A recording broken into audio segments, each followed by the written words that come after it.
Is our existence a soul trap? Coffee time with John. Welcome to Coffee Time with John.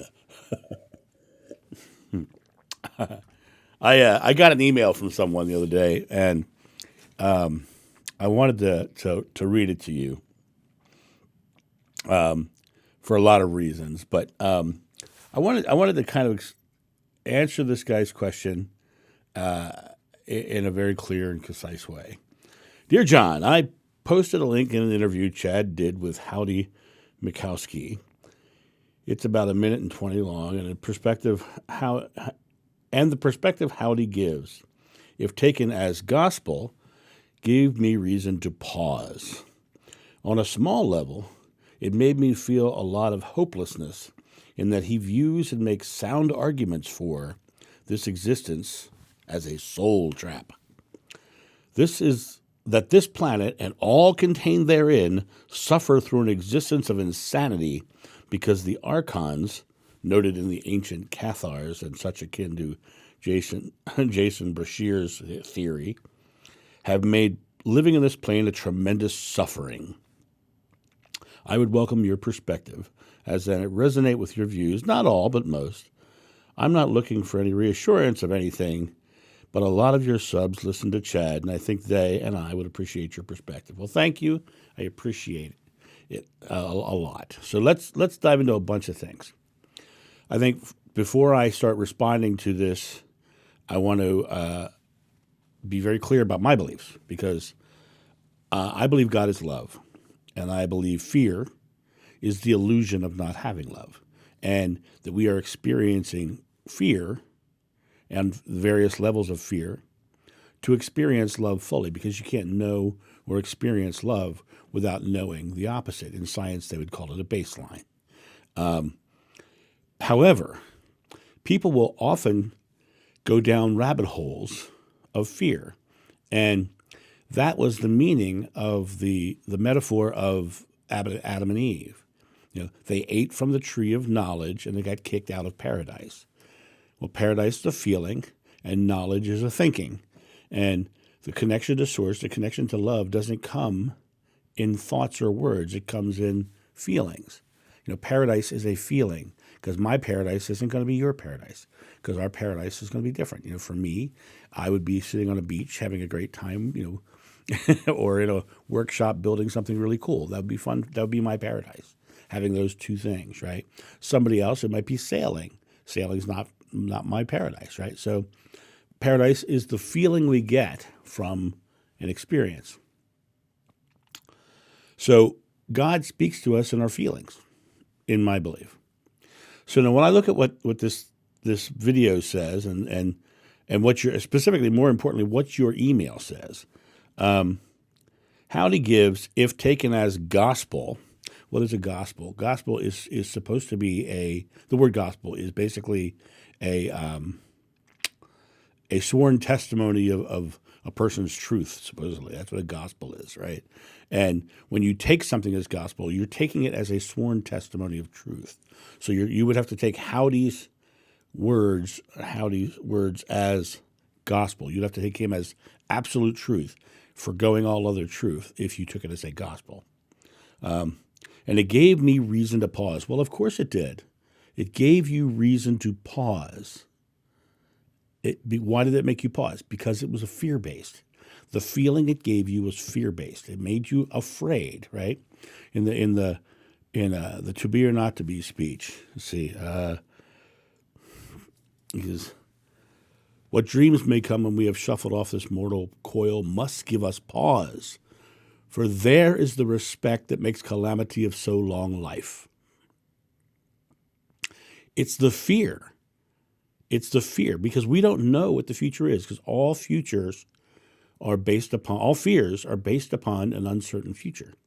All fears are based upon a negative focus, being focused on the negative. There is the respect that makes calamity of so long life. The respect meaning the focus. I'm focused on it being bad, so I'm putting out this. I'm pausing because it's fearful. So it gave you pause because it made you feel fearful. And fear is an illusion that shows you the difference between God and the lack of God.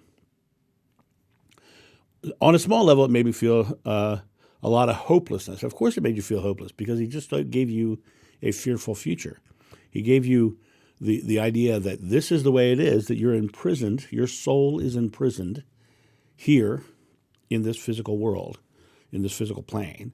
And so as a prisoner with no way out, of course it's going to feel hopeless. It's meant to make you feel hopeless. It's meant to make you feel fearful. And that he views, and now here's the line that really stuck out to me when I read your email. He says that he views and makes a sound argument for. Understand, when someone's making an argument, they're trying to prove themselves right. They're trying to sway you to their point of view. Like, I have often said on this channel, don't believe anything I say. And you made very clear at the end, you don't believe everything I say, which is great, because we're all on our own personal journey. But I will tell you, if you put full faith in the fact that this is a soul trap, which we're going to talk about soul trap in a minute, if you put full faith that this is a soul trap, then you are going to feel hopeless and you're going to pause about doing anything, because you are succumbing to the fear that he is peddling. And fear is a non-reality in my belief. Makes sound arguments for. So he's making an argument. He's fighting for his truth and trying to sway you to his truth. Because I don't argue my truth. I just tell you my truth. And if you don't believe it, that's fine, right? But he's making a sound argument. What is an argument? An argument, for some, is just a very compelling conversation. For many others, it is a very stern conversation, or it is a very persuasive conversation. And if you're being persuaded by his arguments, then why are you pausing and feeling hopeless? You're not being persuaded, but you're being scared by them. That's what that is happening to you. You're being scared by his arguments. Well, his arguments are his beliefs. And he's trying to show you that you're supposed to believe like he does and be afraid. Now, let me continue on. Soul trap. Soul trap. I am a firm believer that the soul and the Holy Spirit are the same exact thing. And when you talk about the Trinity, it's God, the consciousness of all, the Son, the physical world consciousness that we all live through and experience through our fears and our loves, right? And then our higher self-consciousness, which is our Holy Spirit, which is our soul, which is who we really are, which is a blending of God and man as one, which is why Jeshua said the Father and I are one, because he was teaching us that we are one, and he was speaking from his Holy Spirit, higher self or soul. And to be a soul, to have a soul trap means that there is some subjugation of your higher self, of your Holy Spirit, by something more powerful than you. Because you can't be trapped or held without something having more power over you.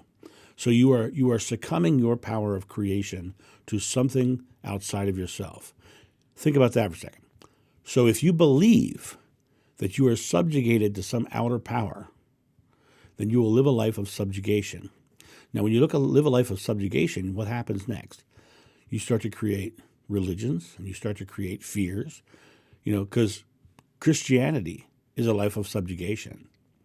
Islam is the word Islam means peace, and the second thing it means is subjugation to God, right? So all religions are subjugation. All New Age thoughts, like this soul trap thing, this is a fear-based New Age thought, is what this is, and it's designed to make you afraid, and that this planet and all contained therein suffer through an existence of insanity.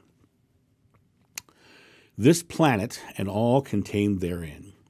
Everything that you're looking at is made of atomic energy, and that energy is an energy event. According to Einstein, a real science mind, right? He studied and he discovered that everything you're looking at is an energy event. It's just an illusion made of the motion of energy around you. So this planet and all contained therein are just an energy event. Now, I've had the experiences very clearly where I have, in this energy event, manifested amazing things. Unexpected income, a job at a college, getting my tooth fixed for free. I know that when I put my focus and faith into those things, I get those things. I also know that when I go to the grocery store and I get my feeling of love and I walk into that grocery store, I'm not suffering in this planet or anywhere else. I am choosing to create a joyful, loving life.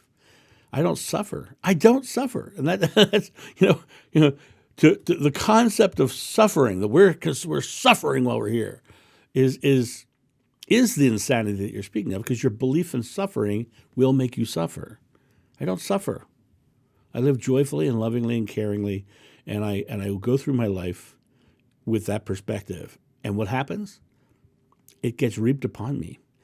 I get people who do beautiful, loving things for me, and I get on my private sessions with individuals, and we laugh and we joke and we have fun, and we break them out of this fear-based garbage, and we put them online to creating their own experiences and stepping out and choosing to be one with the Father, Son, Mother, Daughter, everybody, because that's just it. There is no gender in God. It's just love. It's just love. And fear is the tool they use, and I say they, people who want you to be fearful because it makes them feel powerful, they use to subjugate you to them. But you can't be subjugated without your choice to be subjugated. You can't be subjugated. You can't be imprisoned. You can't be soul trapped, because your soul is not separate from you. Your soul is not something that is definable or able to be held by anybody. The soul is yours. Your higher self, your Holy Spirit is yours. It's yours to experience. And no one has any power over it except for you. And when I look at these terrible things that people say about soul traps and all that, I see people peddling fear. And I say, well, what are they getting out of peddling fear? They're getting power. They're getting the authority. I know that this is a soul trap, and look at this, and this, right? Well, he noted from the ancient Cathars, and much akin to Jason Breshears' theory. What is a theory? Theory is a non-proven belief. And so let's just take the theory one right off the table. The ancient Cathars, right? So from an ancient text somewhere, there's this thing called archons, the archons, noted from the ancient Cathars, okay? I can pull out ancient texts that will tell you all kinds of crazy things. That will tell you all kinds of wackadoodle things, right? And God turned Lot's wife into a pillar of salt because she looked backwards, right? God sent 2 bears to kill 42 children because they made fun of a bald man, right? I could tell you all kinds of weird, crazy stories that came out of ancient texts. Doesn't make them right. And it always makes them fearful. And most ancient texts are based in societies of patriarchy that are thousands of years old. And it's like, as one of my other videos said, it's like believing a caveman when he tells you to use this rock to scuba dive, right? It makes no sense at all to dive into ancient texts and ancient theories without the assessment of, is this a truth for me?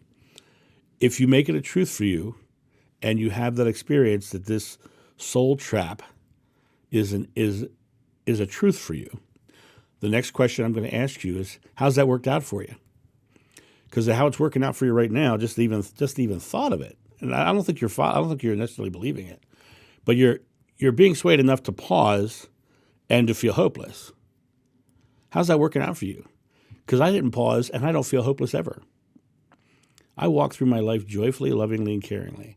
And when someone comes to my door, I smile at them, and I laugh with them, and I joke with them. Someone gets on my private sessions, I smile at them, I laugh with them, I joke with them. So my son gets here, we smile, we laugh, we joke. I go grocery shopping, we smile, we laugh, we joke. Anything. I decide to sleep in late. Today I slept in late, and I was like in bed, and I was like, no, I'm going to go back to sleep. And I just smiled and went off to sleep. I'm not suffering, and my soul isn't trapped. My soul is free, and it's only my choice to be that is doing that. And I appreciate the fact, and I actually love the fact that you say, I resonate with views, not all, but most. That's precisely what I hope that everyone who watches my channel does. That's precisely what I want. I want you to find your own path. I'm only talking about mine. Spirituality is a personal journey. Best thing my mom ever said to me. Spirituality is a personal journey. So take the personal journey. Do the things that feel right to you. But let me say this. If it gives you pause and makes you feel hopeless, that's God communicating with you saying, yeah, that's not it. Because God is love, and those things are fear. And that's my thought on this. And you guys have a great day, and I'll talk to you soon. See ya. Bye. Thank you so much for watching. The John of New channel is solely funded by your generous donations and purchases of private readings and merchandise. To help out, go to johnofnew.com or use the donation link in the description below. Don't forget to like, subscribe, and share.